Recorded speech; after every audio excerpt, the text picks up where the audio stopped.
تاجدار مدینہ صلی اللہ تعالیٰ علیہ وآلہ وسلم، صبح صبح کا وقت ہے۔ میرے آقا مدینے کے بازار میں چلتے چلتے جب آبادی سے باہر نکلے، مدینہ شہر کے باہر آئے، میرے آقا فرماتے کہ میں کیا دیکھتا ہوں کہ ایک قافلہ آیا ہوا ہے، کچھ لوگ آئے ہوئے ہیں تجارت کے لیے، جن کے پاس اونٹ بھی ہیں اور ساز و سامان بھی ہے۔ میرے آقا تاجدار مدینہ صلی اللہ تعالیٰ علیہ وسلم ارشاد فرماتے ہیں کہ مدینے کے باہر میں چلتا چلتا ان کے پاس آیا اور دل میں خیال آیا کہ جا کے ان سے پوچھتا ہوں، مسافر ہیں، کسی چیز کی ضرورت ہو تو ہم ان کی ضرورت کو پورا کریں گے۔ میرے آقا امام الانبیاء علیہ الصلاۃ والسلام ارشاد فرماتے ہیں، ان کے پاس آیا تو میں نے ان سے حال احوال پوچھنے کے بعد انہوں نے کہا کہ ہم تجارت کے لیے آئے ہیں، اور ان کے پاس کچھ اونٹ تھے جو انہوں نے بیچنے تھے اور خریدنے تھے، کچھ اور ساز و سامان تھا۔ اس تجارتی قافلے کے سردار کا نام طارق تھا، اور میرے آقا تاجدار مدینہ صلی اللہ تعالیٰ علیہ وآلہ وسلم ارشاد فرماتے کہ جب میں ان سے باتیں کر رہا تھا، ان کے جانوروں کو دیکھ رہا تھا، تو میں نے اونٹوں پر نظر دوڑائی تو مجھے ایک اونٹ پسند آ گیا، سرخ رنگ کا اونٹ میں نے ایک پسند کیا، اور میں نے ان کے ساتھ سودا طے کیا۔ سودا طے ہو گیا تو میں نے اونٹ کو پکڑ کر لے کر چلا گیا۔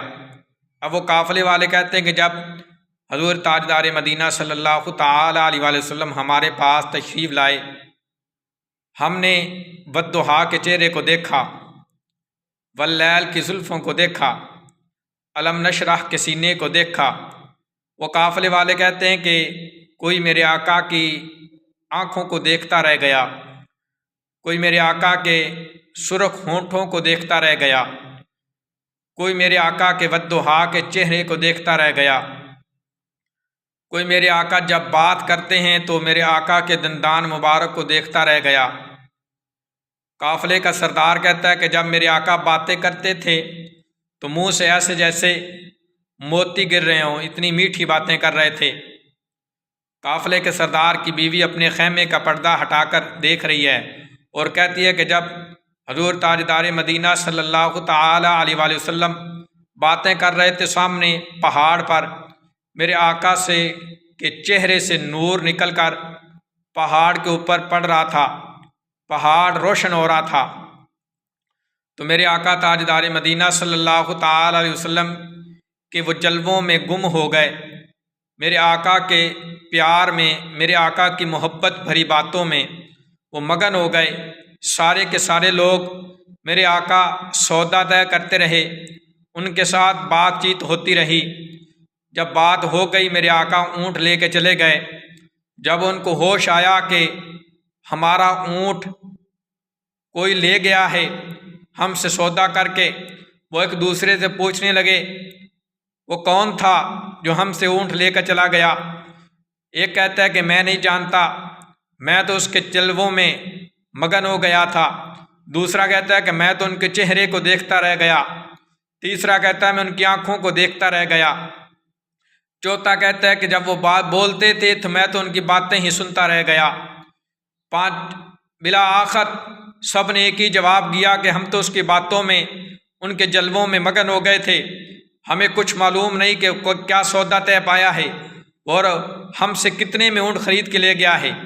سردار کہتا ہے کہ ہمیں باتوں میں لگا کر وہ شخص ہم سے اونٹ ہتھیا کے لے گیا ہے۔ جب ہتھیانے کی بات کی، جب یہ کہا کہ اونٹ ہتھیا کے لے گیا ہے، ہمیں باتوں میں لگا کر ہم سے اونٹ لے گیا ہے، قافلے کے سردار کی بیوی اپنے خیمے میں بیٹھ کر بول پڑی اور کہنے لگی یہ بات نہیں کرنی کہ وہ اونٹ ہتھیا کے لے گیا ہے، اگر وہ اس نے اونٹ کی قیمت ادا نہ کی تو قیمت میں ادا کر دوں گی۔ قافلے والے کہنے لگے بی بی جان بتاؤ کہ وہ آپ کو جانتا ہے، آپ کے خاندان میں سے ہے، آپ کے دادکوں میں سے ہے یا آپ کے نانکوں میں سے ہے؟ وہ عورت کہتی ہے کہ میں نے بھی اس کی باتیں سنی ہیں، میں اس کو نہیں جانتی، نہ وہ میرے دادکوں میں سے ہے نہ میرے نانکوں میں سے ہے، میں تو بس اس کی باتیں سن کر یقین ہو گیا ہے کہ کوئی سچا ہے، کوئی پکا ہے، کوئی عاشق رسول ہے، کوئی اللہ کا محبوب ہے جس نے یہ ہم سے اونٹ لے کر گیا ہے۔ اگر اس نے قیمت ادا نہ کی تو اس اونٹ کی قیمت میں ادا کر دوں گی۔ میں نے اس کے چہرے کو دیکھا ہے، اور وہ جو چہرہ تھا، جو والضحیٰ کا چہرہ تھا، جو واللیل کی زلفیں تھی، جو علم نشرح کا سینہ تھا، وہ کسی جھوٹے کا چہرہ نہیں ہو سکتا، کسی دھوکے باز کا چہرہ نہیں ہو سکتا۔ اگر اس نے قیمت ادا نہ کی تو قیمت میں ادا کر دوں گی۔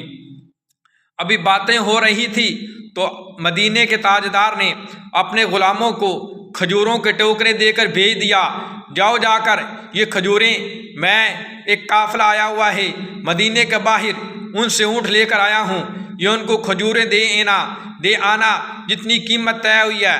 اگر کھجوریں بڑھ جائیں تو ان کو میری طرف سے تحفے میں دے دینا۔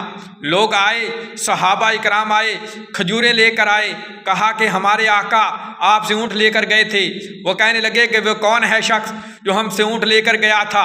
میرے آقا کے غلام، میرے آقا کے صحابہ فرماتے کہ آپ نہیں جانتے، وہ اللہ کے محبوب ہیں، ہم سب کے آقا ہیں، آقا تاجدار امام الانبیاء احمد کبریا صلی اللہ تعالی علیہ وآلہ وسلم ہیں، جو آپ سے اونٹ لے کر گئے تھے، وہ ہم ان کے غلام ہیں۔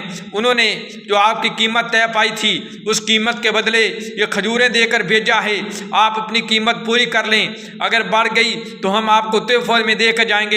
وہ قافلے والے کہتے ہیں قیمت بعد میں ادا کرنا، یہ کھجوریں اپنے پاس رکھو، پہلے ہمیں بھی اسی کے پاس لے چلو، اسی اللہ کے محبوب کے پاس لے چلو جس کے آپ غلام ہو گئے ہیں، جس کی امت میں آپ شامل ہو گئے ہیں۔ ہم بھی انہی کا غلام بننا چاہتے ہیں، ہم بھی انہی کا کلمہ پڑھ کے انہی کی امت میں شامل ہونا چاہتے ہیں، اللہ کے محبوب کے جلووں میں گم ہونا چاہتے ہیں، اللہ کے محبوب کے جلووں میں مگن ہونا چاہتے ہیں۔ وہ پورا کا پورا قافلہ جو میرے آقا کی محبت اور عشق میں میرے آقا پر ایمان لے آیا، کلمہ پڑھ کے مسلمان ہو گیا۔ آقا سے پیار کرو، اللہ کے محبوب سے محبت کرو، یہی دعوت فکر ہے۔ آمین وآخر دعوانا ان الحمدللہ رب العالمین۔